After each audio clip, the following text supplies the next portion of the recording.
제가 오늘 말씀드릴 주제는 박정희와 한국적 국가혁신 체제입니다. 박정희는 한국적, 우리 한국의 문화적 토양, 역사적 전통에 잘 들어맞는 국가혁신 체제를 꾸리는 데 성공을 했고, 그의 통치기 18년 뿐만 아니라 이후에도 1997년까지 이어진 한국의 경이로운 고도 성장은 이 한국적 국가혁신 체제가 나름대로 잘 작동하고 있었기 때문에 그렇다 하는 그와 같은 내용이 되겠습니다.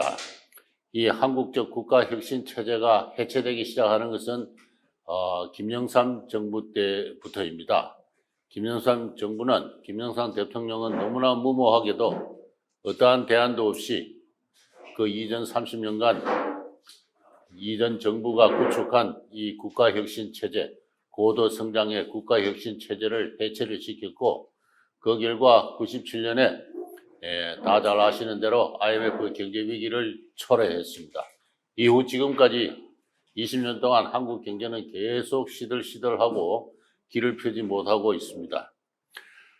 조금 전에 낭독한 그 국민교육 헌장도 김영삼 정부가 폐기를 했습니다. 그 결과 국민정신도 해이해지고 지금은 그야말로 천박한 어떤 민중민족주의가, 민중민주주의가 대한민국을 지배하고 있습니다. 네, 이런 상황이 계속되는 가운데 정치나 사회나 경제가 점점 더 암울한 지경으로 빠져들어가고 있는 것이 아닌가, 저는 그렇게 생각을 합니다. 그런 의미에서 크게 봐서 63년부터 97년까지 34년간 한국의 고도 성장을 가능케 했던 우리 한국인들이 모두 희망에 차서 자기 개인의 가정사에서부터 또 이웃에 또는 한 사회에 적극적으로 활기 넘치는 어떤 그런 동기를 불어넣고 서로 협력하고 혁신하는 가운데 이 국가 경제를 발전시켜오는 그 역사를 돌이켜보는 것, 그것의 의미는 결코 적지 않다. 지금이라도 저는 이 원리를 살려서 꼭 옛날과 같은 모양은 아니더라도 기본 원리를 되살려서 한국적 국가혁신 체제를 복구한다면은 한국은 다시 고도 성장의 길에 들어갈 수 있을 것이다. 그리고 이 국가혁신 체제의 원리는 지금 많은 후진국으로 전파되는 가운데 여러 후진국의 경제 성장의 하나의 모델이 되고 있다. 그런 의미에서 세계적인 어떤 보편성도 띠고 있는 것이다. 저는 그렇게까지 생각을 합니다. 그 점을 이전에 오신 자성희 원장께서도 강조를 하신 적이 있지 않나 그렇게 생각을 합니다. 박정희라는 분에 대해서는 뭐 다들 잘 아시는 이야기가 되겠습니다만은 제 나름대로 예전에 박정희 대통령을 어느 책에서 중고등학교 학생들을 대상으로 해서 소개하는 글에서 이와 같이 소개한 적이 있습니다. 그는 식민지로 전락한 한국 민족의 사대주의, 자주정신의 결여, 게으름, 명예심의 결여, 비굴한 거죠. 를 정오했으며 그 결과로 빚어진 민중의 고난과 가난에 근원적으로 분노하였다.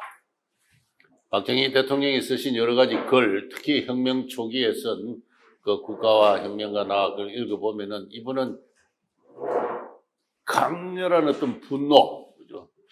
어쩌다 우리 한국 민족이 이 지경이 되고 말았느냐, 이렇게 가난하냐, 이렇게 부패하냐, 이렇게 자존심이 결여되어 있고, 이 한국인들의 사대주의와 빈곤과 부정부패와 무기력을 질타하는 강한 어떤 그 분노가 있습니다.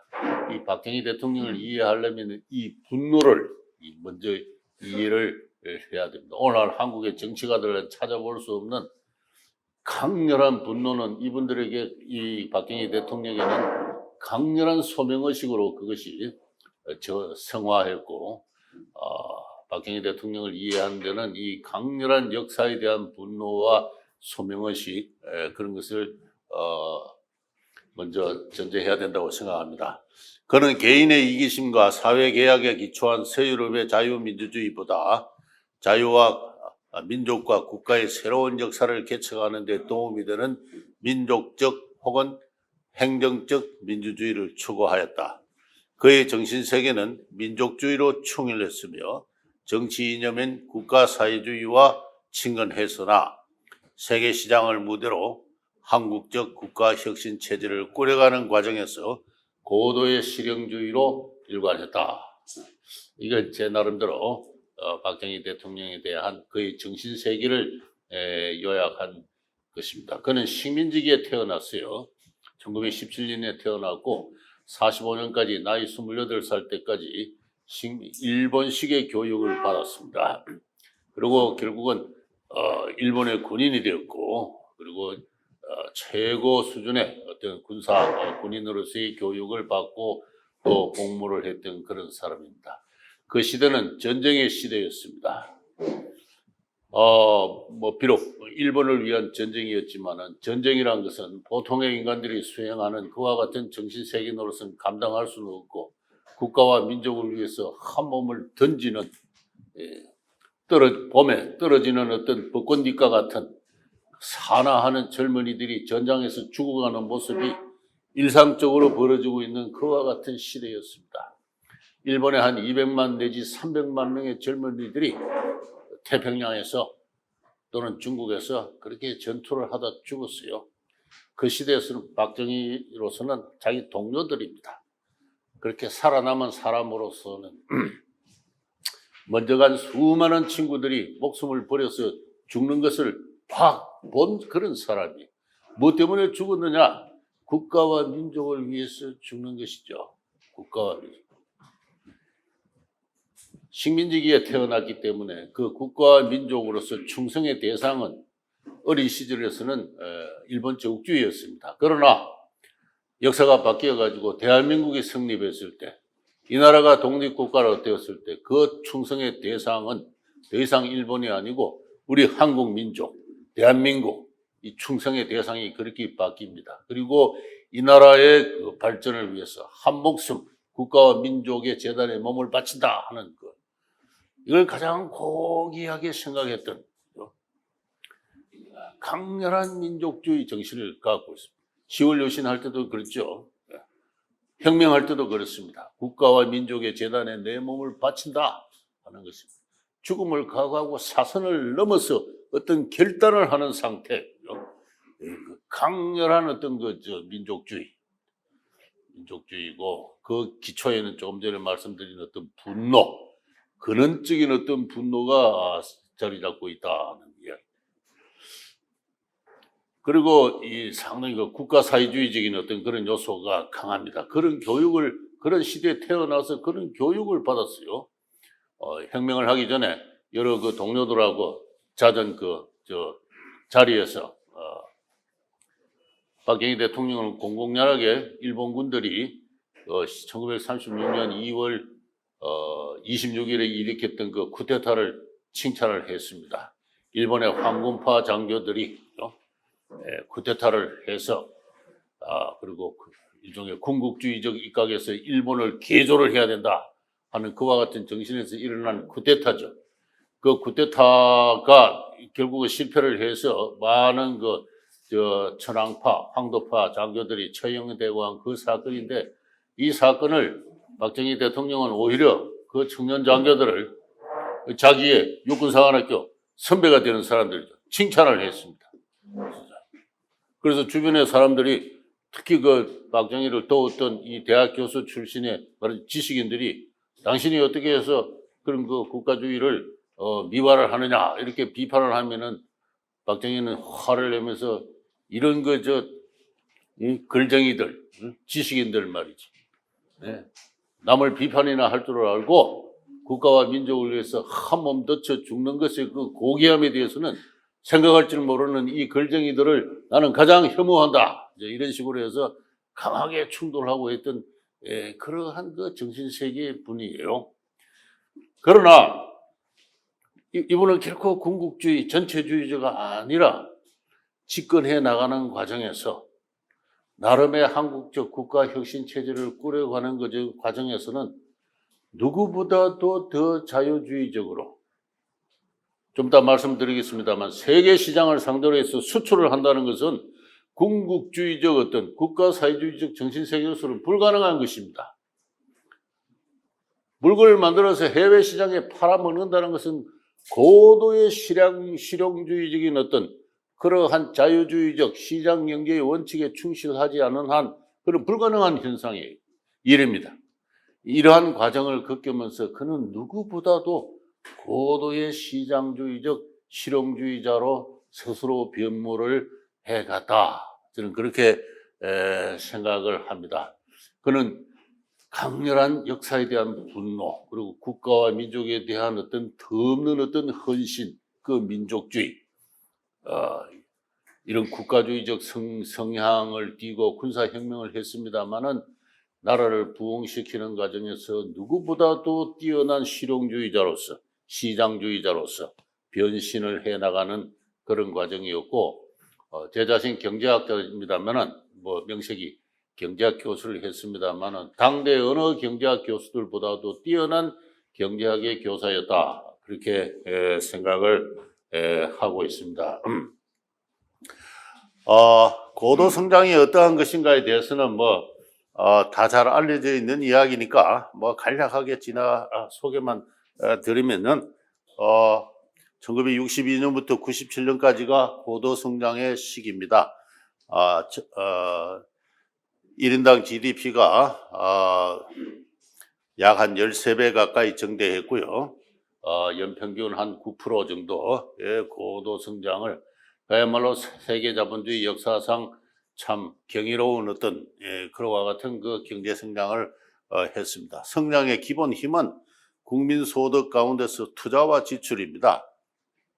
투자가 국민 소득의 13%에 불과하고 수출이 5%에 불과하던 그와 같은 경제가 97년이 되면은 투자가 34%, 수출이 31%.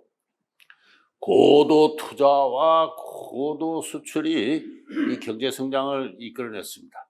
근데 고도 투자와 고도 수출은 결코 좁은 국내 시장만을 대상으로 해서는 일어날 수 없는 현상입니다. 세계를 상대로 한 투자였고 세계를 상대로 한 거래, 수출이었기 때문에 이렇게 고도 성장이 이루어졌습니다.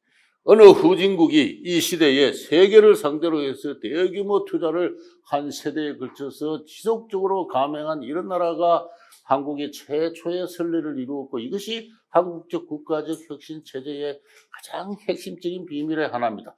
오늘날에는 그냥 여러 후진국이 이 경제 성장을 하는 상식처럼 하나의 교훈처럼 되어 있습니다만은, 당시만 하더라도 이것은 대단히 창의적이고 모험적인 개척적인 어떤 그와 같은 것이었다고 볼 수가 있습니다. 수출이 이렇게 급속하게 국민 소득의 비중을 증대하는데 수입도 따라 증대합니다만 수입의 비중이 더 커요. 그래서 무역 수지는 계속 적자였습니다. 97년 단계까지만 하더라도 수출보다 수입이 더 많아요. 중간에 87년 한 해가 좀 특이하게 수출이 더 많습니다만 일관해서 수입이 수출보다 많았기 때문에 무역은 적자였습니다. 따라서 많은 경제학자들이 계속 무역 적자 아니냐, 비자립적 경제다, 언제 흑자를 볼 거냐, 흑자를 볼 가능성이 없다, 이렇게까지 이야기를 했습니다. 그러나 97년 이후 지금까지 한 20년 동안 한국은 한 세대에 걸친 고도의 투자의 결과 수입이 계속 많은 것은 보다 고도의 산업 구조를 건설하고 보다 고차의 자본 집약적이고 기술 집약적인 상품을 만들어서 세계 시장에 수출하기 위해서 대량의 투자를 계속 했던 경제이기 때문에 수입이, 그죠? 원자재나 기기를 수입해야 되었으니까. 따라서 저렇게 수입이 많았다는 것은 투자가 계속 증가하는 것과 궤를 같이 하는 현상입니다. 그렇게 한 세대 만에 고도의 투자의 결과 97년 이후에 지금까지 한국 경제는 안정적인 흑자를 누리게 됩니다. 이렇게 한 경제가 어느 단계에서 다음 단계로 진입을 하기 위해서는 다시 말해서 중진국 상위 세계 최빈국에 대열에 있던 한 경제가 중진국 상위권으로 올라서는 데는 한 세대간의 투자가 필요한 거예요. 5년, 10년 이 단기로는 되는 일이 아닙니다. 되는 일이 아닌데 박정희 대통령이 이 앞부분에 한 18년간을 책임을 지었고 그가 만든 시스템이 이후에도 전두환 노태우 정부를 거쳐서 계속 작동을 했기 때문에 이와 같은 그 결과를 가져오게 되었던 것입니다. 수출이 한국 경제를 발전시키는 어떤 그 기본 동력이었는데 수출 10대 상품의 구성 추이가 어떤 것인가 이것도 잘 알려진 이야기지만은 한 번 더 다시 상기를 하면은 1967년만 하더라도 전부 그 의류라든가 섬유라든가 또는 신발과 같은 잡제품 중심의 그와 같은 노동집약적 어떤 그 제품이었습니다. 그래서 의류, 직물용 섬유사, 뭐 잡제품, 뭐 또는 어계류, 뭐 이런 것들, 동물성, 식물성 원재료, 뭐 신발류와 같은 이러한 잡제품 등입니다만은 그러나 97년이 되면은 이와 같은 것은 거의 순위가 사라지고 대부분이 중화학이라든가 어떤 첨단 기술의 어떤 그 전기전자 제품으로 이것이 바뀌어 있는 것을 볼 수 있습니다. 선박 자동차 불과 한 세대 만에 산업 구조가 고도화하는 과정에서 수출 상품 자체가 점점 지박적이고 기술 집약적인 상품으로 고도화해왔던 그와 같은 한국 경제 구조의 변화가 이 수출 산업에서 이렇게 나타나고 있었고 바로 이와 같은 그 변화가 고도 성장의 기본적인 어떤 메커니즘이었다고 볼 수가 있습니다. 한국 경제가 이렇게 고도 성장을 이룩할 수 있었던 것은 세계 경제의 환경이 그만큼 좋았기 때문에 그래요. 전 세계가 불황이고 전 세계 경제가 시들시들하고 있는데 어느 나라 경제가 그렇게 한 세대에 걸쳐서 고도 성장을 이룩할 수가 없습니다. 20세기 후반의 세계 경제는 자본주의 역사상 그야말로 꿈과 같은 황금의 시대였습니다. 20세기 전반만 하더라도 1차 대전, 2차 대전이 있고 세계 대공황이 있어가지고 경제 성장이라는 것은 그야말로 예외적인 시대였을까 20세기 전반이었습니다. 19세기만 하더라도 각국이 산업혁명을 한다거나 하나 산업혁명기의 경제 성장률이 1 내지 2%밖에 되지 않는 그러한 시대예요. 그런데 1963년과 87년 사이에 또는 1950년과 2000년 사이에 세계 경제 자체가 6.8배나 성장했습니다. 세계 경제 자체가 연평균 한 3% 정도의 고도 성장을 한 2.7% 정도의 고도 성장을 하고 있었어요. 세계 자체가 이렇게 고도 성장을 영원한 변형이라고도 합니다만은 누구도 상상할 수 없었던 급속한 기술 혁신, 소위 정보화 시대, 그죠? 를 맞이해서 벌써 1950년대부터 그런 그 컴퓨터를 비롯한 정보 처리 능력이 발달하는 가운데 급속한 기술 혁신과 그다음에 기타 석유 화학 부분에 있어서 이전에 생각할 수 없었던 수많은 신소재들이 나오고요. 그래서 결국은 자본주의 경제의 고도 성장, 이 급격한 기술, 지금도 진행되고 있는 이 그야말로 자본주의 제3의 혁명이 진행되어 그 결과 결국 공산주의 체제가 해체되고 말았습니다. 그 다음에는 계급투쟁이 소멸했어요. 산업민주주의가 성숙했습니다. 선진국에서는 지금 계급투쟁이라는 말은 사라진 지 오래되었습니다.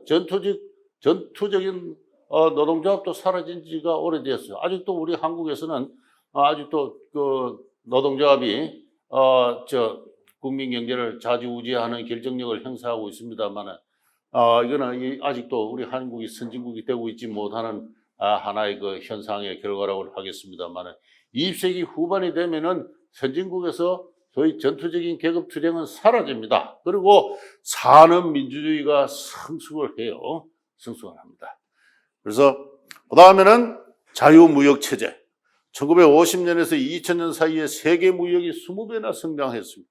근데 세계 무역이 20배 성장했는데 동기간에 세계 경제는 6.8배 성장했습니다. 따라서 세계 경제 발전을 무역이 이끌어갔다 이렇게 이야기할 수 있습니다.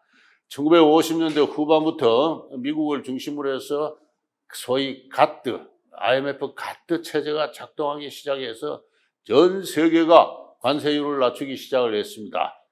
62년에 케네디 라운드가 펼쳐지고요. 지금까지 몇 차례에 걸쳐서 이 국제 자유무역의 라운드가 펼쳐집니다. 세계 무역이 고도로 성장을 하는데 이것이 후진국이 경제 발전할 수 있는 전후의 기회를 제공했던 거예요. 20세기 전반에는 제국주의 시대였고 선진국이 후진국의 식량이나 원료를 착취하던 그런 시대였습니다. 그런 시대에는 경제성장이 후진국의 경제성장이 있을 수가 없어요. 일제시대 때 우리 한국은 일본에 쌀이나 제공했지 않습니까? 그런 식으로 식량과 원료나 이런 것을 제공하는 것이 제국주의 시대의 후진국의 처지라면은 그런 후진국 상태, 그런 세계 체제 하에서는 후진국의 경제 성장은 있을 수가 없는 것이죠. 그러나 20세기 후반이 되면은 세계 경제가 자유무역을 중심으로 해서 고도 성장을 하고 그리고 점점 어떤 거죠? 자본 집약적이고 기술 집약적인 산업으로 선진국의 산업 구조가 옮아감에 따라서 선진국은 노동 집약적 경공업 제품을 스스로 생산할 수가 없게 되는 거예요. 없으니까 선진국이 후진국으로부터 공산품을 수입합니다. 선진국이 후진국으로부터 공산품을 수입하는 일은 20세기 전반까지만 해도 있을 수가 없는 현상입니다. 그러나 20세기 후반이 되면은 그런 시장이 열리기 시작해요. 그런 시장이 선진국이 후진국으로부터 이런 각종 목제품이라든가 어복이라든가 신발이라든가 모자라든가 뭐 가발이라든가 각종 생활용품들을 다 수입해서 쓰기 시작합니다. 바로 그 시장이 50년대 후반부터 크게 열리기 시작하는데 그 시장을 제일 먼저 장악했던 게 일본이에요. 기민하게 일본이 그 시장을 장악했는데 일본마저 1950년대 후반이 되면은 중화업공업화를 시작하니까 일본 스스로가 그런 그 노동집약적 경공업 제품을 생산할 수 없게 되는 겁니다. 그 노동집약적 경공업 제품은 세계 산업 지도에서 어디인가로 옮겨가야 될 때가 돼. 그게 60년대 초반입니다.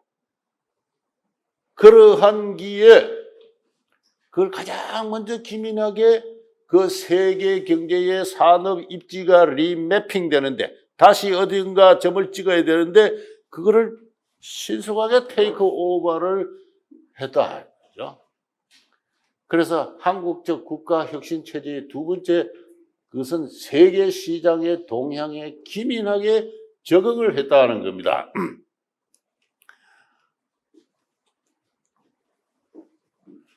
이런 그 세계 시장의 구조적 변화가 있게 되는데요. 바로 그것이 박정희 시대와 딱 시기가 맞아떨어졌습니다. 박정희는 그런 의미에서는 상당히 운이 좋았던 사람입니다. 50년대 이승만 정권 하에서는 그런 기회가 없었어요. 그런 기회가 없었습니다. 만약에 50년대에 박정희와 같은 군인이 쿠데타를 했다면 결코 고도 성장을 이룩할 수가 없었을 겁니다. 그러나 박정희가 쿠데타 군사혁명을 한 그 시점부터 새로운 시장이 열리고 있었다는 겁니다. 61년 7월 달에 군사혁명 직후에 경제기획원을 설립하고 62년 1월 달에 제1차 경제개발 5개년 계획을 발표를 합니다. 그래서 67년까지 총 20억 달러를 투자를 하고 전력, 석탄, 정유, 시멘트, 비료, 화학, 섬유, 종합건설 등에서 약 한 200개에 가까운 어떤 공장 건설 프로젝트를 세웁니다. 그리고 연평균 7.1%의 경제 성장률을 달성을 하고요. 이런 그 계획을 딱 작성하니까 그럼 그걸 가지고 미국에 갔습니다. 도움을 요청하러. 그러니까 미국의 전문가들이 보고 이거는 가난한 자가 무엇을 사고 싶다고 하는 쇼핑 희망 리스트에 불과하다 하면서 조롱을 했습니다. 20억 달러의 자금에 대한 계획이 전혀 없었어요. 막연하게 미국이 줄 것이다 하는 그 기대가 하나 있었고 두 번째는 각 집집마다 장롱 속에 숨겨난 돈이 많이 있었기 때문에 그걸 끄집어 넣으면 된다. 이런 생각을 하고 있었어요. 그래서 화폐 개혁까지 해봤지 않습니까? 화폐 개혁을 해서 대량의 유휴 자금이 각 집집 장롱에서 나올 줄 알았더니 그런 거 없었어요. 그래서 대단히 그 당시 유원식이라는 그 박정희와 아주 그 친하게 지낸 그 어떤 장군이 그런 그 계획을 내서 시행을 했습니다만은 그 화폐 계획은 실패로 돌아갔습니다. 미국의 입장에서는 야, 그 20억 달러를 우리가 막연하게 줄 거라고 생각하고 이런 계획을 짰단 말이냐 하고 그럽니다. 연평균 7.1% 이것은 어떻게 계산됐느냐 하면은 앞으로 10년 뒤에 국민 소득이 2배가 되려면 어떻게 되느냐? 그 지수 방정식을 풀어라. 이래가지고 1 플러스 X 괄호 닫고 10 해서 2가 되는 그 로그 방정식을 풀어서 나온 것이 7.1%예요. 이것은 제가 당시 그 방정식을 직접 풀었던 나중에 한원 총재까지 하고 그 정영원 장관까지 했던 이경식 씨한테 직접 들은 이야기입니다. 제가 이경식 씨를 찾아가서 인터뷰를 하면서 그 선생께서 장관께서 한원 조사과의 직원으로 있다가 1차 5개년 계획 작성에 참여하셨는데 무슨 근거로 이 연평균 7.1%라는 것이 나왔습니까? 물으니까 이분이 아주 재밌게 야, 이 교수 그거 아무것도 아니야. 당시 일본에서 10년간 소득 배정 계획이 실시되고 있어서 우리도 그래 하자고 해서 그 로고 방정식을 풀어낸 것이 불과해요. 아무것도 아니야. 그렇게 이야기했어요. 아무 계획도 없이 돈을 20억 달러를 어디서 모아가지고 공장을 한 200개 짓겠다 하는 그 투자를 하면 어떤 효과가 발생한다는 것을 나타내는 게 산업연관표인데 그 산업연관표가 한국은행에서 작성되기 시작하는 게 65년도입니다. 이 산업연관표가 없이는 경제계획을 할 수가 없어요. 근데 그런 상태에서 의욕적으로 출발을 했습니다만은 1962년은 경제성장률이 2.1%에 불과했습니다. 그리고 미국은 원조를 지렛대로 해서 민정이양을 하라고 다그치고 있었고 인천 앞바다에 식량을 이때 흉년이었습니다.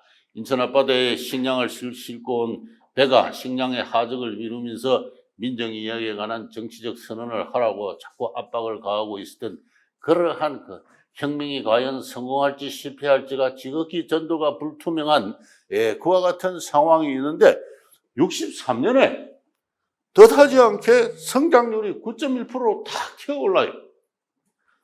특별히 한 것이 별로 없는데도 계획 7.1%보다도 9.1%가 63년부터 9.1%, 그 다음부터는 계속 9% 수준으로 계속 고도 성장이 이루어지는 겁니다. 바로 생각지도 않았던 곳에서 캐시카우가 나타난 거예요. 이게 바로 공산품 수출입니다. 그것이 바로 제가 조금 전에 말씀드린 세계 경제의 동향의 그 원인이 있다는 것입니다. 이 표는 1962년부터 시행된 제1차 경제개발 5개년 계획에 있어서 그 당시 박정희 군사정부가 어떠한 수출을 계획하고 있었는가를 잘 보여줍니다. 요거는 제가 표를 어떻게 편집하다가 단위가 빠졌는데 100만 달러가 단위인데요. 62년도에는 원 계획치가 총 6,090만 달러. 그 단위가 100만 달러입니다. 6,090만 달러를 수출하겠다. 근데 수출의 내용을 보면은 식료품 및 산동물 해서 이거는 농수산물입니다.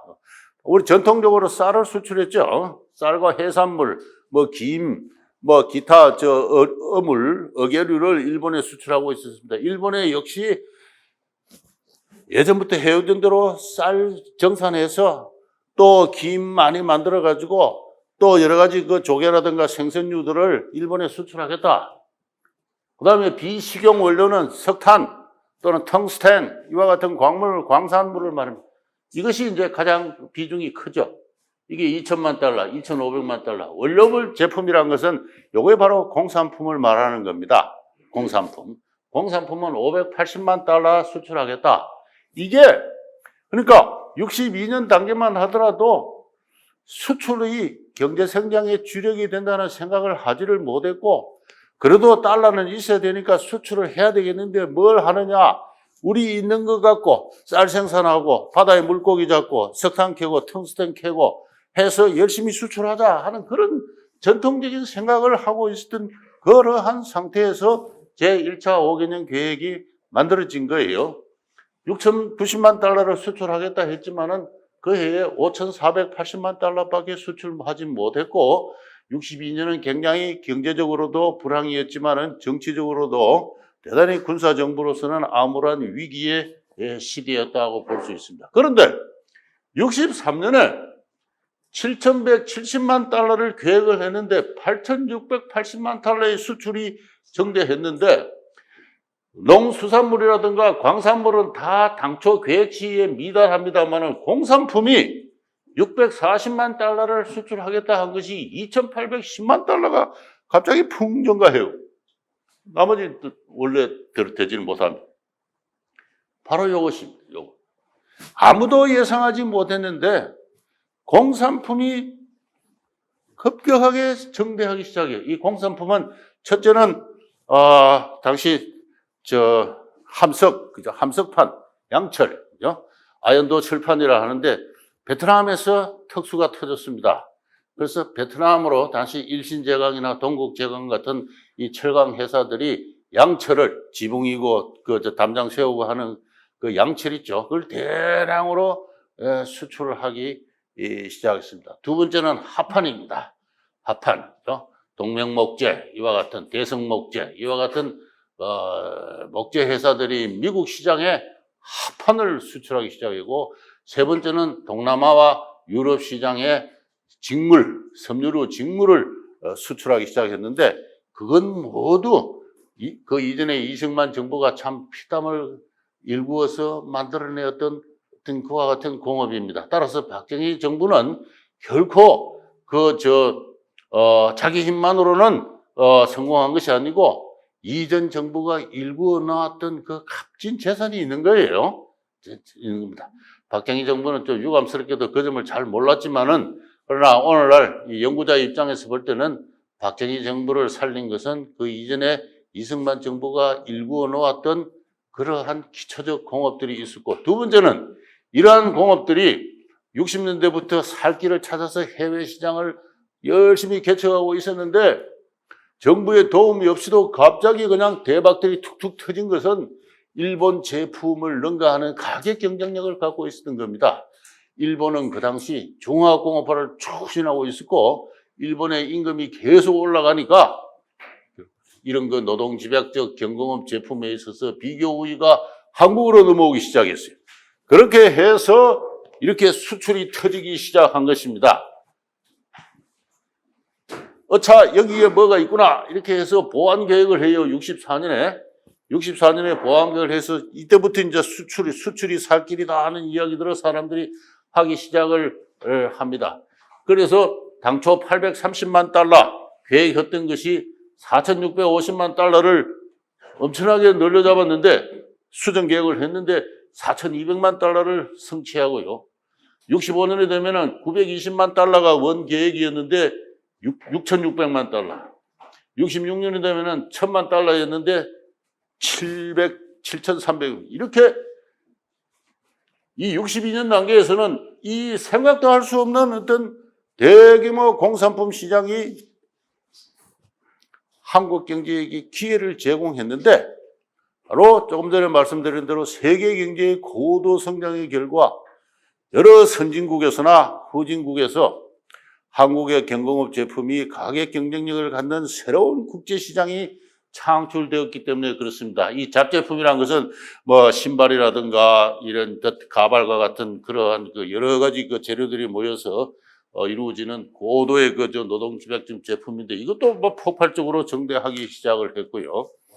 이렇게 해서 박정희 정부를 살린 것은 박정희 정부가 무슨 뭐 계획을 훌륭하게 해서가 아니고 당초 박정희 정부도 예상할 수 없었던 세계 시장이 터져졌기 때문에 그렇고 바로 그 세계 시장에 기민하게 대응을 할 수 있는 박정희 자신의 실용주의적 능력이 있었기 때문에 그렇다. 그렇게 이야기를 할 수가 있습니다. 이 박정희를 그렇게 이끌어갔던 것은 기업가들이에요. 기업가들입니다. 전택보라든가 이원만이라든가 이런 훌륭한 기업가들이 있어가지고 박정희 대통령을 만날 때마다 기회가 있을 때마다 이분들의 자서전을 보면은 무역의 중요성을 강조했다. 그렇게 이야기합니다. 전택보 씨는 소위 보세 가공이라는 개념을 박정희한테 심어줬습니다. 내가 홍콩에 가보니까 저 중국에서 쫓겨나온 수많은 사람들이 다 보세 가공으로 먹고 살고 있다. 홍콩에 뭐 자원이 있나? 뭐 아무것도 없습니다. 아무것도 없는데 외국에서 원자재 사와가지고 부품 사와가지고 조립해서 파는 것. 그게 바로 보세 가공이죠. 우리 한국도 있는 게 뭐 있습니까? 뭐 언제까지 쌀을 수출하고 말이지 바다에 고기 잡아 수출할 겁니까? 보세 가공해야 됩니다. 그다음에 이원만 씨는 제일교포 출신의 기업가예요. 벌써 일본의 도시의 소공업을 가지고 마치코바라 하는데 그 마치코바가 쇠퇴하면서 어디로 갈 길을 찾아야 되는데 한국이 최적지다. 벌이 분봉을 해서 하늘에 막 다르는데 바가지만 들면 됩니다. 그죠? 바가지만 드십시오. 벌이 날라 들어옵니다. 그죠? 이렇게 해서 세계 시장의 동향을 가르쳐 준 분이에요. 이런 분들이. 우리 한국에 우수한 기업가들이 있었다는 것. 그리고 그러한 우수한 기업가들과 우통을 벗고 몇 시간에도 걸쳐서 회의를 할 수 있는 그러한 박정희 자신의 열린 자세, 이런 것들이 중요했습니다. 그 이전에 이승만 정부에서는 그러지는 못했어요. 이승만 정부는 이런 시장 자체도 없었을 뿐만 아니라 노 대통령이 나이 80이 돼가지고 저녁만 되면 조용하게 수도성처럼 사는 기업가들을 만나서 차 한잔 마시는 그런 그 기회가 없었어요. 기업가들이 머릿속에 각종 아이디어가 있지만은 대통령한테 전달될 방법이 없었습니다만 박정희는 답답하니까 혁명을 했지 않습니까? 목숨을 걸고. 나라를 잘 설립보겠다고 하는데 기업가들을 만나서 밤늦게까지 술 먹고 토론하고 우퉁 먹고, 그죠? 이런 과정에서 길을 찾아가는 거예요. 이병철 씨가 저는 박정희의 가장 큰 선생이었다고 생각합니다. 1963년에 우리가 잘 사는 길이라는 신문 연재를 오해를 해요. 한국일보에 하는데 저는 당대 최고의 경제학자가 이병철이다 이렇게 생각을 합니다. 그는 우리는 영국과 같은 고전적인 산업혁명의 코스를 따라갈 여유가 전혀 없다. 전혀 없습니다. 농업이 발달하고 중소기업이 발달하고 대기업이 발달한다. 이 자연진화적인 어떤 코스를 밟아서 산업혁명이 일어났는데 경제학자들은 다 그런 식으로 하자고 그런다. 그러나 지금 세계 시장이 달라졌어요. 세계가 달라졌고 시장이 달라졌는데 그럴 여유가 없다. 여유가 없다. 뭔가 비상한 수단을 강구하지 않으면 안 된다. 우리 보고 돈이 없다고 하는데 국제시장에 돈이 넘쳐나고 있다. 돈을 빌려오면 될 거 아니냐. 돈을 빌려와가지고 20억 달러만 좀 빌리자. 어디 가서. 그래가지고 대공장을 100개를 1000개를 짓자. 대공장을 1000개를 지으면 하청공장이 발달하고 유통이 발달하고 해서 종합적인 고용 효과가 500만이 되는데 농업 인구가 500만이 도시로 빠져나가 봐라. 그러면 농업은 저절로 잘 산다. 이와 같이 하향식 공업화 전략을 내세우는데 제가 아는 한 이와 같은 하향식 공업화 전략을 이야기한 사람은 당시 하버드 대학의 거센크론이라든가 몇몇 교수들이 있었습니다만 그건 어디까지나 대학 교실 세미나실에서 하고 있었던 이야기고 현실의 경제 정책으로서 또는 기업가로서 이와 같은 국가 경제의 혁신 방향을 생각해냈던 사람은 저는 당 60년대 한국의 기업가들 특히 그 이병철 이런 사람들이었다고 생각합니다. 그리고 이병철 씨는 이 한국의 정신문화가 이래가지고 안 된다. 당파 싸움이나 하고 말이지 남이 잘 되는 거 못 봐주고 기업가가 마치 도둑질을 하는 것처럼 생각하는 이런 반기업 정서를 갖고 있는 이런 나라가 어떻게 잘 될 수 있느냐 하면서 아주 그냥 박정희 혁명정부를 욕을 막 비판을 합니다. 혁명정부가 초창기에 기업가들을 막 잡아넣었잖아요. 막 잡아넣었습니다. 그래가지고 부정부패였다고 막 하는데 이병철 씨는 성공한 기업가들을 이렇게 잡아넣는 나라. 그 50년대와 같이 그 열악한 환경에서 어떻게 해서 기업을 일구고 공장을 짓고 종업원을 고용을 하고 그리고 나름대로 성공했는데 그 성공한 기업가를 가지고 부정출제를 했다고 한다면은 수많은 다른 기업가들이 원조만 받아먹고 그것을 뒤로 빼돌리고 자기 배송만 채우고 하는 그런 비도덕적인 기업가들이 얼마나 많았는데 나름대로 열심히 해서 공장을 짓고 여기 있죠. 제일모직 당시 한국 최고의 공장 아닙니까? 네. 이런 기업가들을 부정부패했다고 모으는 이러한 국민 정신이 지배하는 한 이 희망이 없다. 그러면서 그냥 혁명 초기에 기업가들을 잡아넣은 그 군사정부를 강하게 비판을 해요. 그래서 읽어보면은, 야, 굉장한 분이다. 근데 박정희를 받아줘요. 받아줍니다. 그렇게 해서 한국적 국가혁신 체제를 찾아가는 이와 같은 과정이었다라고 이야기를 할 수 있습니다. 이 찾아가는 과정에서 가장 힘들었던 것이 한일 국교 정상화입니다. 그래서 주요 종점은 한국의 일본에 대한 청구권이 51년부터 양국의 국교를 정상화하기 위한 회담이 1200회나 열렸어요. 본회담, 부속회담을 다 합쳐서.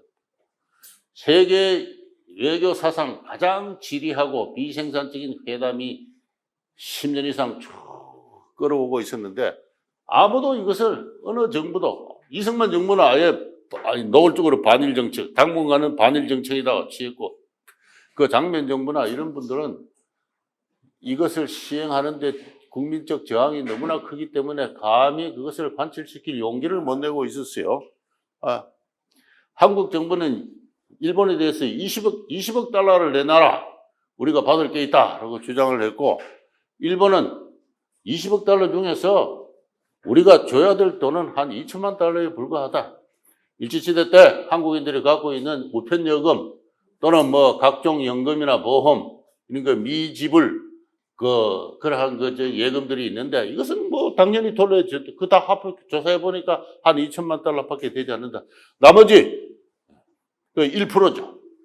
1%는 인정을 하겠는데 99%는 인정할 수 없다. 그래서 과감하게 타협을 한 거예요. 3억 달러로 타협을 했습니다. 3억 달러로 타협하고 양국 간의 외교적 어떤 정상화를 시키는데 전 국민적인 저항이 일어났어요. 야당과 대학가가 굴욕 외교다. 격렬한 반발이 일어났습니다. 격렬한 반발이 일어났습니다. 6.3 사태라고 했어요. 64년도에 처음으로 이제 민정이양한 정부가 들었었는데 이 민정이양한 정부가 처음으로 맞이했던 4.19와 유사한 어떤 그 데모가 서울시가에서 또 전국에서 야당이 선동을 해서 굴욕 외교다. 20억 달러는 받아야 되는데 3억 달러밖에 못 받았다. 이러면서 전 국민을 선동을 하고 전 국민 한일 국교 정상화 반대 1,000만 명 서명 운동을 벌리고 그랬어요. 이 당시 학생들의 모습입니다. 결코 잘한 거 아니에요. 잘한 거 아닙니다. 세계가 어떻게 돌아가고 있는지 알지도 못하고 과거사에 사로잡혀가지고 그리고 식민지 지배를 했다고 돈을 내놓으라는 건 솔직히 말해서 이 자리에서 이런 이야기를 길게 할 건 안 됩니다만은 그래 한국인들이 그렇게 건강한 정신 상태를 반영하는 건 아니에요. 아니다. 잘하는 운동이 아닙니다. 잘하는 운동이 아니에요. 민주화 운동이라 하지만 저는 민주화 운동이라고 생각하지도 않고 당시 한국인들의 폐쇄적인 민족주의가 반영된 어떤 그릇된 운동이고 박정희 정부가 이후에 권위주의 정치로 들어가게 된 데에는 말로는 설득할 수 없는 거대한 국민 정서의 어떤 그 부작용이 있었기 때문에 그렇다. 저는 그렇게 생각합니다. 제가 어느 자리에 가가지고 전직 국회의원들 모인 자리에서 어떻게 말을 하다 보니까 이 이야기를 하게 됐어요. 64년도 야당이 주도해서 한일 국교 정상화 반대한 것은 잘한 운동이 아닙니다. 그러니까 막 웅성웅성하고 야단이 나요. 가만 보니까 뭐 이철성 씨를 비롯해서 당대 정치가들이 쭉 앉아 있더라고요. 그러더니 막 한 사람이 막 일어나서 막 항의를 하고 그래요. 그래서 나는 내 소신이 맞다고 생각한다. 당연히 한일 국교 정상화는 해야 됐고 박 대통령은 무리하나마 계엄을 선포까지 하면서 해야 될을 했기 때문에 이후 고도 성장이 가능했던 것이고, 그리고 일본 보고 20억 달러 내놓으라고 이야기한 거는 오늘날 돌이켜보면 좀 부끄러운 짓이다. 내가 그랬어요. 그랬더니 소란이 나가지고 고함이 고성이 나오고 야단하더라고요. 그래서 어쨌든 내 소신은 그렇으니까 할까. 사람이 생각 좀 다를 수도 있으니까 이해하시고 들어라 하면서 다 끝나고 나서 이제 같이 밥을 먹는데 전부 찾아와서 이 교수 말이 옳다. 네?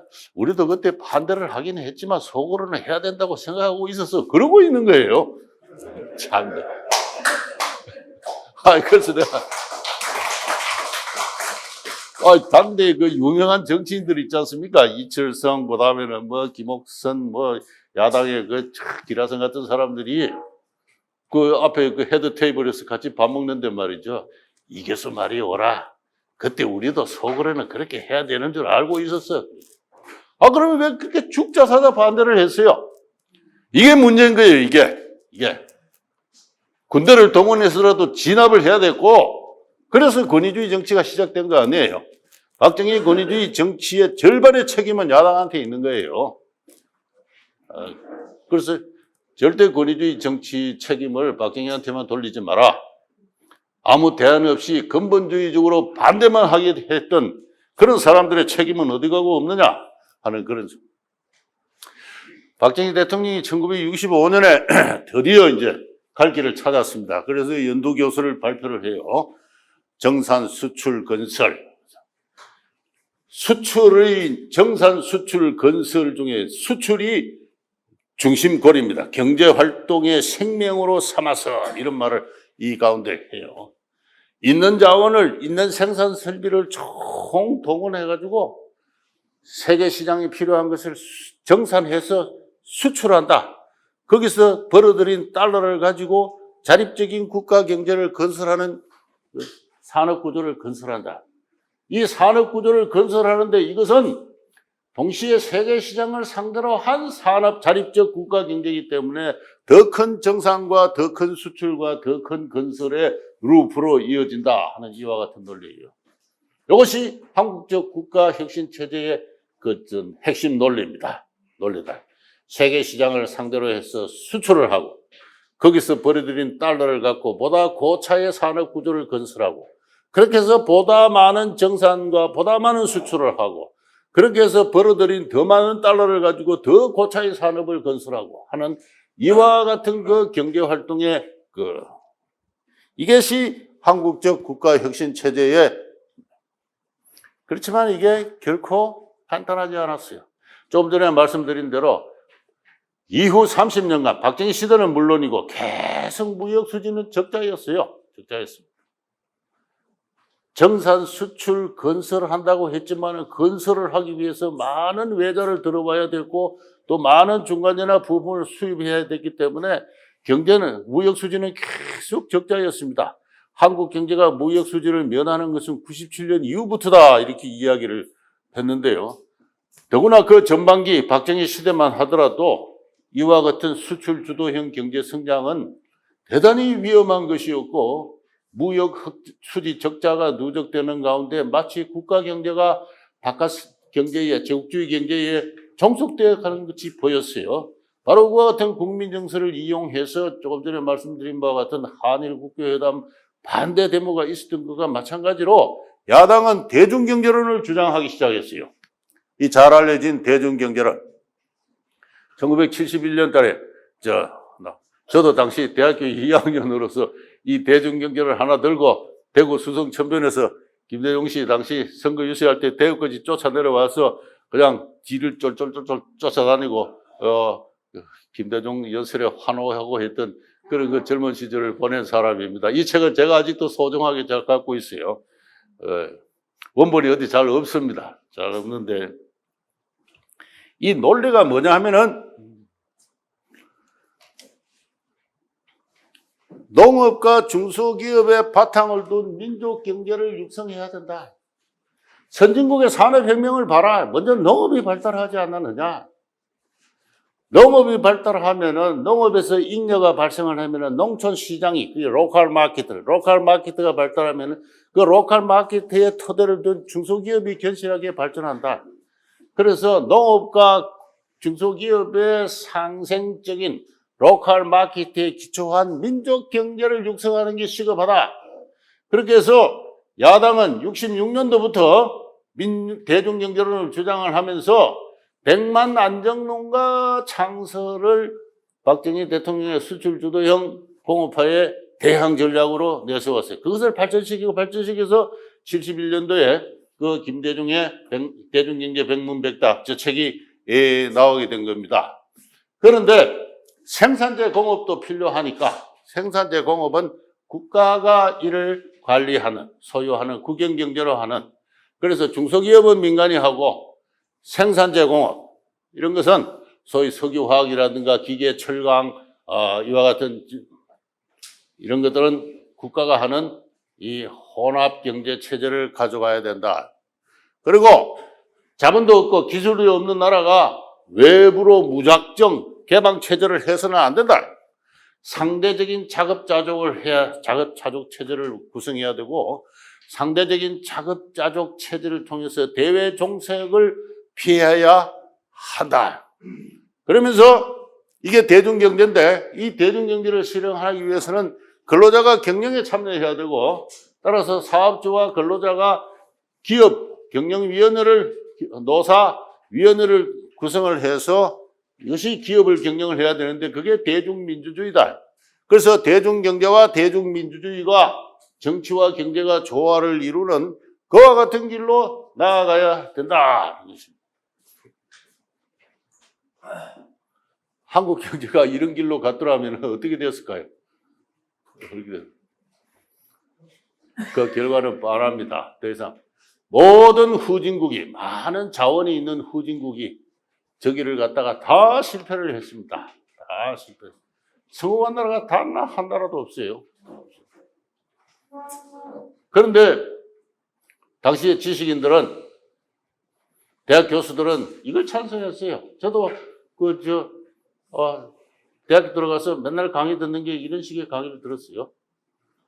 저희 경제학과에 고명하신 그 교수님들은 박정희가 나라 경제를 망치고 있다고 분개를 해서 강의를 하다 말고 백목을 공중에 던지기도 하고 말이죠. 얼마나 흥분을 했으면 그랬을까 하는 생각을 합니다. 맨날 한국 경제 망한다, 수출해서 망한다, 외자 들어와서 망한다. 지금이라도 이 길을 가야 된다. 그랬어요. 그러니까 당시 대학의 강당 경제학은 아무짝에 소용이 없었습니다. 훌륭한 경제학자들은 기업가들이었고 그 기업가들로부터 살아있는 시장의 정보와 기술 정보를 취득한 박정희와 같은 훌륭한 실용주의적인 어떤 그런 정책가들이 서로 협의를 해서 하나의 새로운 어떤 역사를 개축을 했던 것입니다. 그렇게 해서 이제 국가혁신 체제가 가동을 하기 시작하는데요. 한일 회담을 성공을 시킨 이후에 베트남을 파병을 하고 베트남을 파병을 함으로써 그야말로 세계 중심 국가인 미국과 일학적인 군사적 동맹관계, 협조관계가 성립을 했습니다. 그렇게 해서 어떤 일본 학자는 일본과 한국과 미국을 잇는 이 관계를 군사, 정치, 경제 협조 관계를 아시아 태평양 삼각동맹이다. 이렇게까지 이야기를 했습니다만은 아시아 태평양 삼각동맹이 정치 군사적으로 형성된 것 더불어 고도의 그 한국 경제에 이제 활력이 불어넣어지기 시작을 했고 그렇게 해서 수출을 하게 되면 어떤 효과가 발생하냐면 설령 무역 수지가 적자라 할지라도 외국의 금융시장에서 볼 때는 저 나라가 연간 30%, 40%씩 무역이 지금 정대하고 있다. 따라서 돈을 빌려주더라도 갚을 능력이 있구나. 그걸 알게 되는 겁니다. 소위 말해서 외채 상환 능력이 높아짐으로써 가용할 수 있는 자금의 능력이 커져요. 커집니다. 바로 그것이 이제 수출 주도 경제가 갖는 굉장한 다이나믹한 어떤 효과인데, 그걸 외채를 들여와가지고 또 일본에서 또 3억 달러 받게 돼 있었고, 베트남 특수에서도 한 10억 달러 정도가 발생을 했습니다. 일본과는 청구권 자금 3억 이외에 각국 공공차관, 상업차관도 들어오고 해서 그야말로 이병철 씨가 예상한 대로 20억 달러는 돈을 사실상 마련을 해요. 마련해서 그 구상대로 하는 겁니다. 정유공장을 지어요. 울산에다가 석유화학 콤비나트를 건설을 합니다. 그 다음에 비료공장, 그 다음에 전기 전선공업, 고속도로, 종합제철, 여력이 생길 때마다 자립적 국가 경제 건설을 위한 새로운 프로젝트를 고차적으로 벌려나가고, 거기서 생기는 여력을 통해서 보다 다량의 수출을 감행하는 이와 같은 것인데, 이것은 그 당시 이러한 박정희 대통령의 제1급 참모로서 고도 경제 성장을 기획한 이 오원철 씨 표현에 하면 엔지니어링 어프로치다. 엔지니어링 어프로치란 것은 공학도들이 공장을 그야말로 과학기술적으로 그냥 적합한 규모로 짓고 운영하는 그와 같은 기술이라고 합니다만은, 이 국제 경쟁력을 가질 만한 대규모 공장을 과학적으로 건설한다는 겁니다. 울산의 석유화학공업단지를 건설을 하는데, 외국 회사의 여러 자문을 구한 결과 에틸렌 3만 톤, 연산 에틸렌 3만 톤이 한국의 기술 수준이나 시장 수준에 적합하다. 여러 군데 어드바이저가 다 그래요. 그러나 그거는 매우 정태적인 방법. 박정희 정부는 10만 톤의 에틸렌 생산의 설비를 도전을 합니다.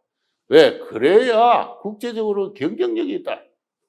국제적으로 경쟁력이 있는 공장을 짓지 않으면 공장을 지을 필요도 없고, 그렇지 않은 공장을 지어 놓으면 집만 된다. 그렇게 해서 에틸렌 10만 톤 설비를 초기에 도전을 해요. 외국인이 볼 때는 무리하게 짝이 없는 어떤 그와 같은 전혀 산업화의 경험도 없고 공장 짓는 경험도 없고 석유화학 공업의 전통도 없는 나라가 갑자기 세계적인 규모의 석유화학 콤비네이터를 짓는다. 그래서 정부는 총력 지원을 하는 겁니다. 공업단지를 조성을 하고 저수지를 만들어서 산업용수를 공급을 하고 전기도 넣어주고 도로도 넣어주고 공장 부지도 허락해주고, 그죠? 노동자도, 그죠? 기계공고 등을 육성을 해서 군대 병력 업무도 면제시키고 온갖 특혜를 부여. 남이 볼 때는 특혜죠. 국내의 야당 정치인들이 볼 때는 특혜지만은 박정희 입장에서 볼 때는 세계적 규모의 공장을 짓고 하루빨리 경쟁력을 확보하기 위한 어떤 기업과 정부 간의 협력입니다. 그래서 그런 식으로 해서 공장을 지어 나가는 거예요. 공장을. 종합제철소도 100만 톤에 도전을 하지 않습니까? 10만 톤으로 했다. 100만 톤지. 곧이어 이게 300만, 1000만 톤, 2000만 톤 이렇게 설비가 늘어나가게 됩니다만은, 그래서 정부에 의한 적극적인 지원 하에서 대규모 공장들이 건설을 떼어주고, 그러나 그 공장은 어디까지나 민간 기업이에요. 지을 만한 사람들에게 그 국가 프로젝트를 맡기는 겁니다. 능력이 없는 사람한테 맡기면 실패하기 마련이에요. 그래서 실적주의에 기초한 배분과 지원. 누구한테 맡길 것인가? 우수한 기업가. 이미 몇 차례 프로젝트 수행을 통해서 그 능력이 검증된 그런 훌륭한 기업가들에게 일을 맡깁니다. 그러니까 그 일이 최소한의 비용으로 높은 성과를 거두어 나갈 수 있는 것이죠. 이렇게 이제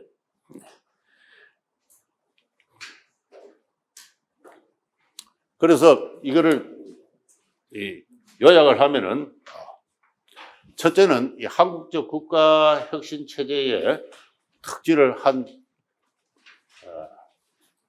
이렇게 요약할 수 있다고 생각합니다. 첫째는 국제적 수준의 규모의 경제를 통한 세계 경영을 지향한다.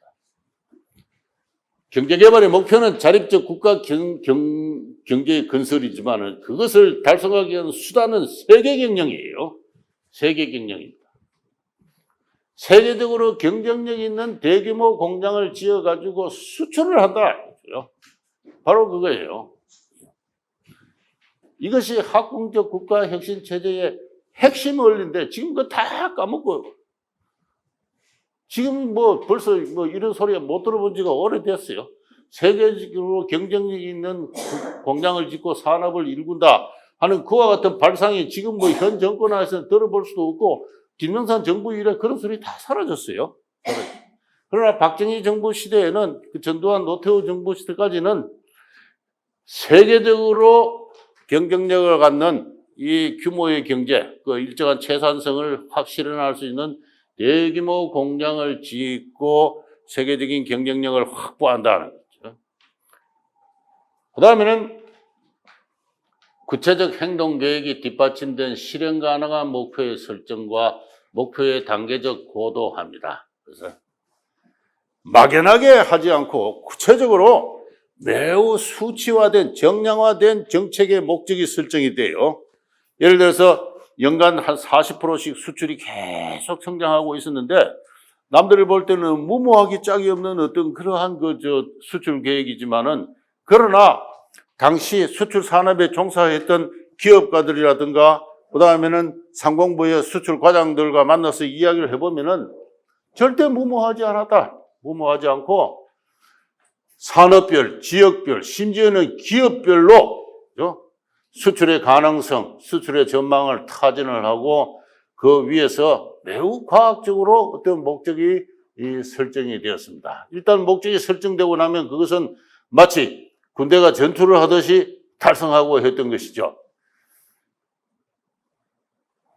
1974년에 세계 제1차 오일 쇼크가 발생했는데 73년 말에 74년 초에 상공부 장관이 그 당시 장예준 씨인가 하는 분이 세계 경제가 초불황이기 때문에 내년도 수출 성장률은 30%로 낮춰 잡겠습니다. 매년 40%씩 성장해놨더니 그랬더니 박정희 대통령이 물어요. 장 장관, 한국 경제가 세계 경제, 세계 수출 시장에서 차지하는 수출 쉐어가 얼마나 되지요? 장관이 당황을 해가지고 1%도 안 됐어요. 1%도 안 되는 후진국이 그래 세계 경제가 불황이라고 수출 목표율을 낮게 잡아 그게 말이 된다고 생각하세요? 장관이 말도 못하고 벌벌벌 떨다가 그 다음 달 수출 지령 확대위에서 40%를 다시 높이 잡았는데 그 세계 불황 속에서도 연말에 가면 40% 이상을 달성을 해요. 대단히 무리한 것 같지만은 무엇보다도 강력한 의욕. 아까 영상에도 나왔습니다만은 내 당대에 이 나라를 중진국 상위권으로 올려놓고야 말겠습니다. 우리도 남들처럼 잘 살아보겠습니다 하는 이 대통령의 무엇보다 강렬한 어떤 성장 의욕, 그 성장 의욕에 뒷받침돼서 협력하는 전 공무원들의 어떤 헌신적인 근무, 그리고 상호 협력, 그리고 또 그와 같은 어떤 정부의 행동 원리가 민간에 전파가 되어가지고 민간의 기업가들의 협조를 이루어내는 이와 같은 것입니다. 그것이 바로 제 3번입니다. 그래서 매우 그저 말로 하는 것이 아니라 뭘 하나 하더라도 구체적인 정량화된 어떤 목표치가 충분한 검토 위에서 제시되고 그것은 달성되는 이와 같은 행동의 과학주의죠. 과학주의. 그러니까 세계 경영, 행동의 과학주의. 그 다음에는 상호협력, 정부, 기업, 민간 간에 기민하게 작동한 협동의 조정체계. 제가 조금 전에 말씀드렸죠. 수출 계획을 하나 짜더라도 당시 상공부의 관리들은 아침에 출근해가지고 대강 상황이 어떠한지 파악하고 점심 먹고 나서는 각 업체로 다 흩어져가지고 수출 시장 상황을 조정하고 저녁 때 돌아와가지고는 그 상공부 앞에 있는 중국집에서 짜장면 하나 먹고 밤 11시까지 그때야 비로소 결제도 하고 그렇게 했다는 겁니다. 이런 식으로 그야말로 미친 듯이 일을 하면서 이 시장 상황을 조정을 하고 기업 현장을 방문을 하고 무엇이 문제냐? 무엇이 애로가 있어서 지금 다 목표치대로 지금 수출이 안 되고 있느냐? 그 애로사항을 듣고 그 애로사항이 금융이면 금융, 뭐 디자인이면 디자인, 뭐 기타 여러 가지 뭐 수송이면 수송 이 모든 것들이 또 정부 안에 기민한 어떤 조정 과정을 통해서 해결되고 지원되고 하는 그런 과정이에요. 그리고 정부의 이와 같은 그 행동 원리, 정부와 기업의 호혜적인 유인체제입니다. 정부는 지원을 했고 기업은 소기의 실적으로서 보답을 했습니다. 소기의 실적으로서 상호 호혜적인, 호수적인, 상호 보수하고 보답하는 이와 같은 그 행동 원리가 있을 거야. 뭐 정부의 지원이 다소간의 낭비와 부정부패가 전혀 없다고는 할 수가 없지만 크게 보면은 여러 후진국이 빠지긴 말했던 정부가 지원하면은 반드시 거기서는 여러 가지 그 부정부패나 도덕해이 문제가 발생하는데 한국은 그것을 최소한으로 수준으로 회피할 수가 있었습니다.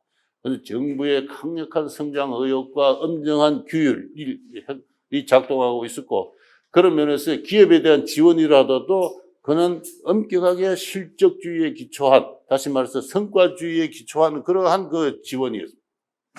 그리고 정부와 기업만이 아니라 조국 근대화라는 어떤 민족주의 이념에 기초한 정치적 통합과 국민적 동원. 그리고 박정희 대통령은 이 단순히 경제 성장이 아니라 근면자조 협동하는 인간이 개조가 이루어져야 된다고 생각을 했습니다. 수출은 단순히 경제만으로 생각하면 박정희 대통령이 수출 진흥 확대에 대해서 어느 날 이야기를 했습니다. 수출은 종합예술과 같습니다. 거대한 오케스트라가 한 지휘자의 지휘하에서 움직이는데 웅장한 화음을 이끌어내는데 수출은 종합예술과 같습니다. 저 보사부의 관리가 수출과 무관하다고 생각하십니까? 공장에서 일하는 종업원들의 건강 상태가 어찌 수출에 중요하지 않다고 할 수 있습니까? 정부의 13개 부처 모두가 수출 산업에 종사하고 정부 자체가 하나의 거대한 오케스트라가 되어가서 수출을 연주를 하고 있다. 이런 생각을 한 분이에요. 그러려면 모든 사람이 목표를 공유를 해야 되고 상호 협동을 해야 됩니다. 협동을 해야 되고 그러려면 인간 하나하나의 생활 원리 자체가 바뀌어야 돼요. 근면자조 협동. 그래서 새마을운동 정신이 바로 그거 아닙니까? 이분은 단순히 농촌의 개조만으로 새마을운동을 생각하지는 않았고 도시 새마을운동, 공장 새마을운동 그리고 이와 같은 인간을 아까 국민 현장을 통해서 나타난 어떤 한국적인 민주주의, 한국적인 근대 인간의 구상으로까지 이루어졌던 거예요. 당시 한국의 지식인들이, 한국의 대학의 교수들이 오만하면은 무지해요. 오만한 사람들이 무지한 거예요. 또 무지하면 또 오만해요. 그래서 외국에서 배워온 뭐 민주주의 이론 뭐 그런 거 갖고 박정희를 비판하고는 했습니다. 박정희 시대에 한국적 민주주의는 개발되지 못했어요. 그는 후대에 하나의 역사적 과제로 남겨졌고 그 과제가 제대로 수행되지 못한 결과 지금은 아주 천박한 어떤 민주주의가 아마 한국을 망쳐버리고 있는 이와 같은 상황에 도달하고 말았습니다만은 지금이라도 한국의 문화와 전통에 맞는 한국적 민주주의를 저는 개발할 필요가 있다고 생각합니다. 박정희는 그런 염원하에서 이것이 전향적으로 실행된 게 바로 중화공업화 단계에 있어서 이 기계공업의 육성이에요. 그래서 기계공고, 농촌의 빈농, 자기 힘만으로는, 자기 가정의 힘만으로는 사회적 계층 상승의 기회가 없는 농촌의 수많은 가난한 농민의 자제들에게 그 교육의 기회를 베풀고 그들로 하여금 대기업에 취직하게 하고 숙련공으로서 기능공으로서 나아가서 기업의 간부로서 성장할 수 있는 그런 길을 제공했고 그렇게 해서 육성된 어떤 한국의 신흥 중산층이 약 한 100만 명 가까이 됩니다. 바로 이들이 얼마 전까지 한국의 민주주의를 버텨온 하나의 큰 어떤 그 사회적 토대가 되었다라고 이렇게 볼 수가 있는데요. 제가 정부와 민간과 일반 기업의 상호 그 협동과 관련해서는 나름대로 연구를 좀 한 게 있습니다. 이 수출 진흥 확대 회의라 했어요. 이거는 1965년도에 수출 진흥 확대 회의가 시작할 초창기에 한 20명 정도의 정부의 고위 관리들과 들이 모여서 하는 그 수출 진흥 확대 회의의 모습입니다. 전부 뭐 담배를 하나씩 물고 앉아가지고 회의를 한 2시간씩 하고 나면은 마치 토끼굴처럼 담배연기가 회의실을 뽀얗게 물들이고 있고, 간혹 가다가 환등기를 쏘면은 환등기의 그 불빛이 담배연기를 통과해서 그 장면이 참 아주 기괴했다고 참석한 사람들이 이야기를 하고 있습니다만은, 이 수출 진흥 확대 회의가 어떻게 열렸는가를 제가 조사를 했는데요. 65년부터 시작합니다. 65년부터 박정희 대통령 돌아가실 때까지 79년도, 65년도는 당시 상공부 장관이 수출 진흥 회의 합시다 해서 합시다 해서 이게 띄엄띄엄 해요. 정례화하지 못합니다. 이 한일 국교 정상화하고 베트남 파병 문제 때문에 정치계가 이렇게 시끄러운 때였어요. 그러다가 그해 연말 11월 달부터는 아예 매년 정례화합니다. 매 월말에 24일, 28일, 25일, 21일 이런 식으로. 이때부터는 빠지는 적이 없어요. 더구나 한국적 국가혁신체제가 가동되기 시작하는 67, 68, 69, 70년까지는 단 한 번도 빠지지 않고 매달 회의를 합니다. 매달 회의를 해요.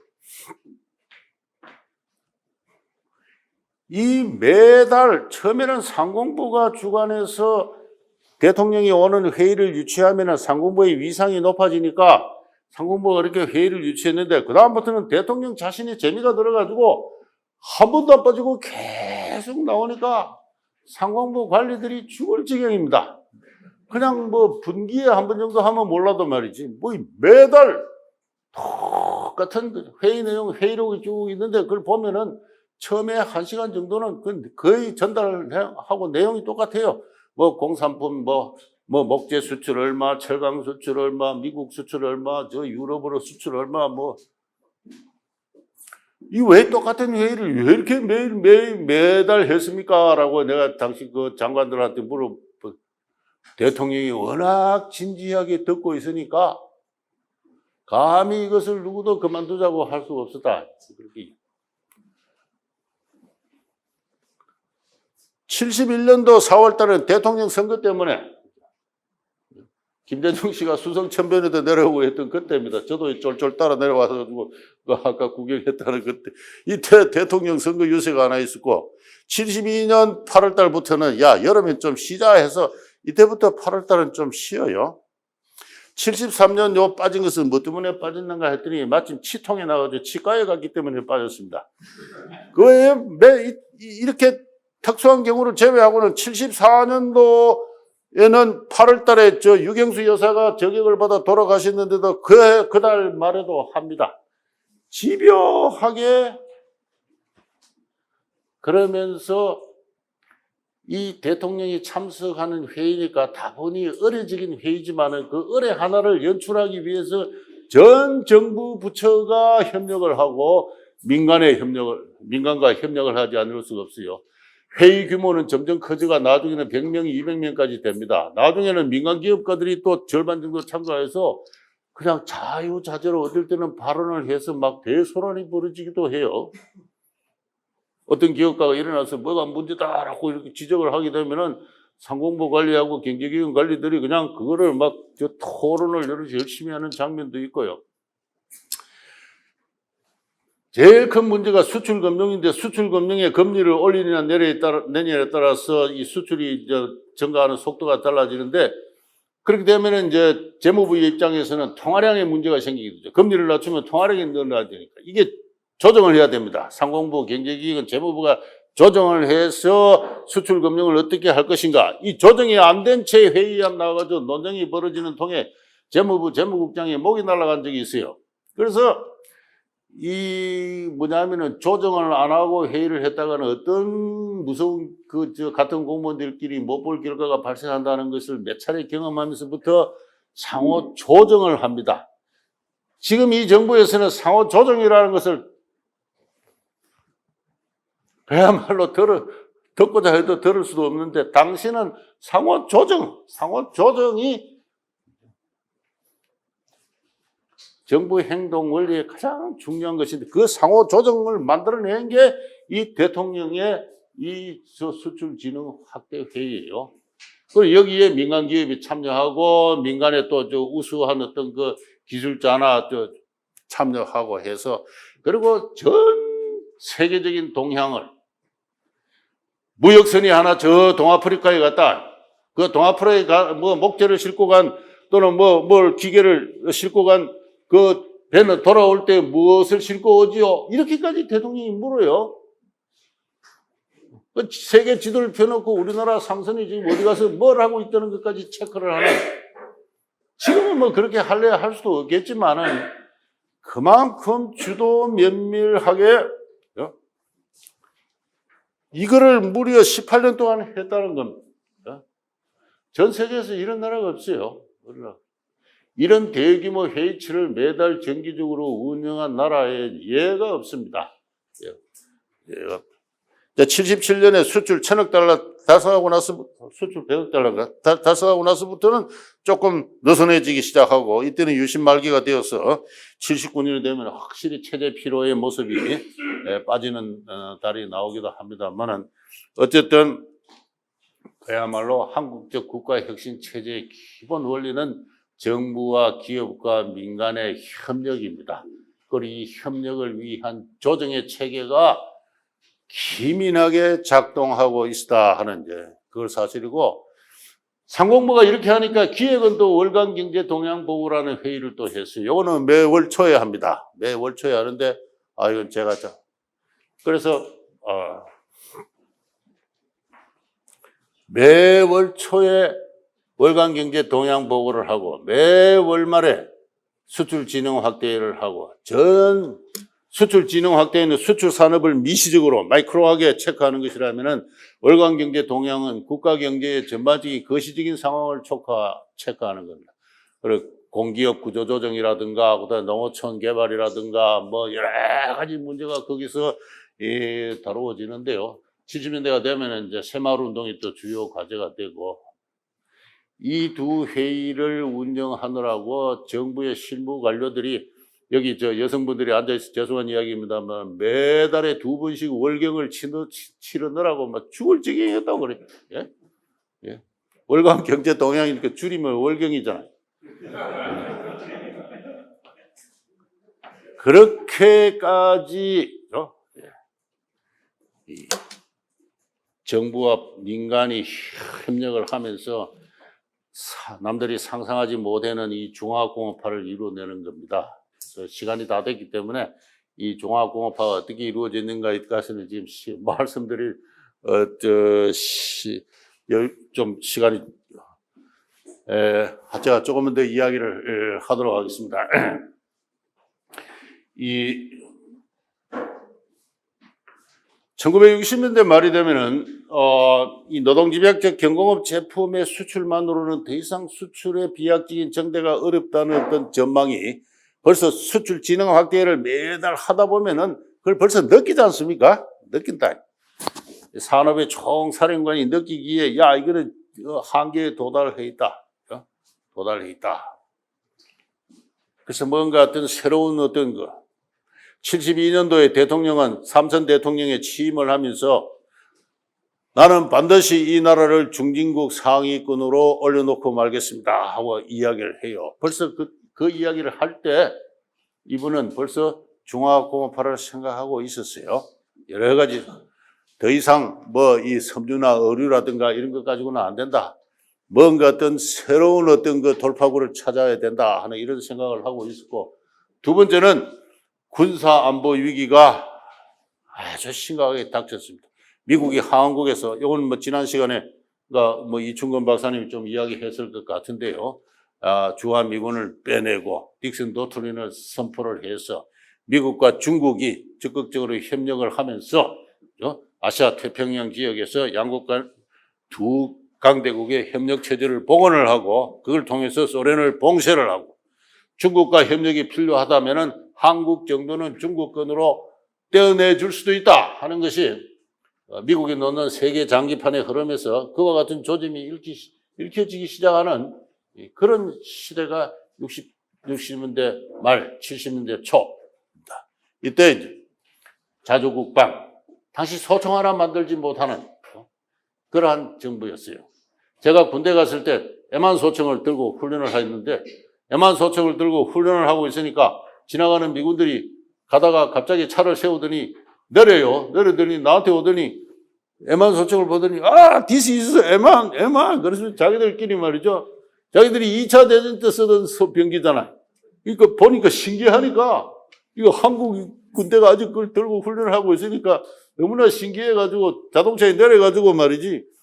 와, 이게 M1이라고 막 그래요. 그래서 그 M1 소총 들고 있는 육군 병사가 참 얼마나 창피했는지 모르겠습니다만 자주국방을 하기 위해서. 그리고 중화공업화는 기본적으로 자주국방을 숨은 프로젝트로 한 하나의 국가 경제 건설이었어요. 그렇게 해서 중화공업화를 하는데 이 중화공업화도 앞서 이야기한 국가혁신체제 원리에 맞게끔 세계 경영을 지향을 했습니다. 그래서 단순하게 자주국방이 아니라 세계적인 규모의 중화공장을 건설하고 수출을 하고 산업으로서 중화산업을 건설하면은 그래서 전기, 조선, 철강, 비철금속, 화학 이런 걸 건설하면은 국방산업은 저절로 이루어진다는 그런 판단하에서 이루어진 것이고 이 국방산업을 위해서 사실상 전 국민 총동원 체제가 형성되다시피 했는데 이것을 성공시킨 것은 결국 한국의 우수한 기업과 능력과 그리고 기능공들의 능력이에요. 정부가 이렇게 아주 기민하게 효과적으로 대응을 했지만은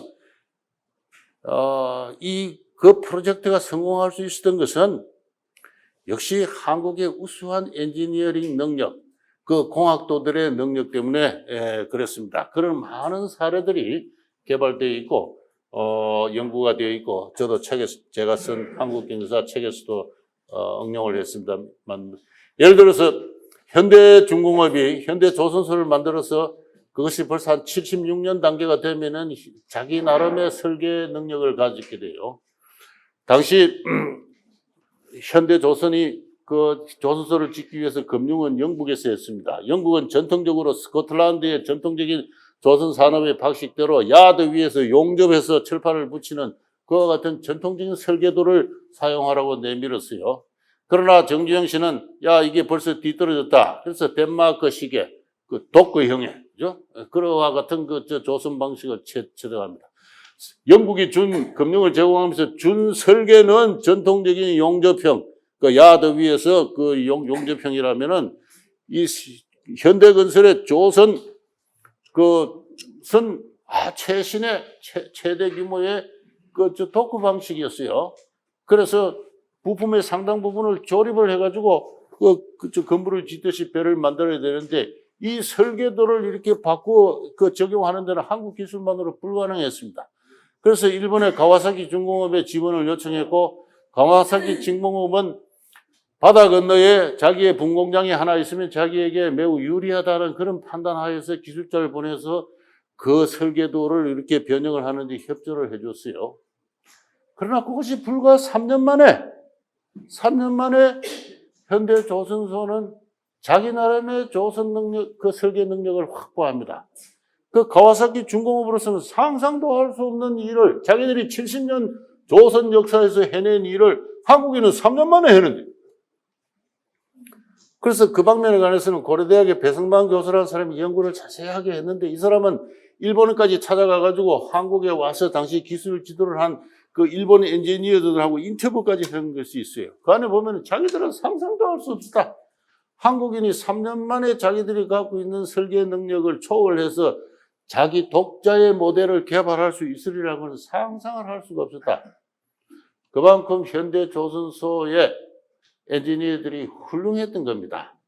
이 엔지니어들이 그야말로 불철주야 작업을 하면서 그와 같은 그 자기 독자의 개발 설계 모형을 개발할 수 있었던 데에는 역시 정부와 목표를 공유하는 조국 근대화라는 그 목표를 공유하는 그 행동, 그 동기가 중요했던 것이죠. 그래서 한 시대가 그야말로 일부 야당 세력의 격렬한 저항과 이른바 민주화 세력의 저항에 의해서 소란스러웠던지 보여지만은 대부분의 한국인들은 이와 같은 정부 민간 기업의 상호 호혜적인 협동 원리를 목표를 공유하는 가운데 상호 호혜적인 어떤 행동 원리 하에서 협조를 했던 것이고, 그 협조 하에서 한국 경제는 그야말로 조선은 물론이고 기타 여러 방면에서 세계가 놀라는 그런 성취를 이루었던 것입니다. 지금도 정부가 세계 경영의 목표를 내걸고 예전처럼 수출만은 아니겠죠. 그야말로 마음으로부터 세계 경영을 해서 문호를 활짝 열고 어린애들을 어릴 때부터 3, 4개국씩 하는 국제 신사와 상인으로 교육을 시키고 일본 기업이 들어오고 미국 기업이 들어오고 한국을 그런 활짝 열린 세계 시장, 옛날에는 세계 시장을 찾아 나섰지만은 이제는 한국 내에서 세계 시장을 육성을 하고 보장을 하고, 그리고 그런 행동 원리를 내걸고 정부와 기업과 민간이 협력하는 그런 시대가 온다면은 한국은 다시 고도 성장을 하고 저런 선진국이 될 수 있을 거라고 생각합니다. 그런 행동 원리를 정치적 결의로 실천할 수 있는 정치가, 다시 말해서 제2의 박정희가 가까운 시일 내에 우리 한국 정치에서 나타날 수 있느냐?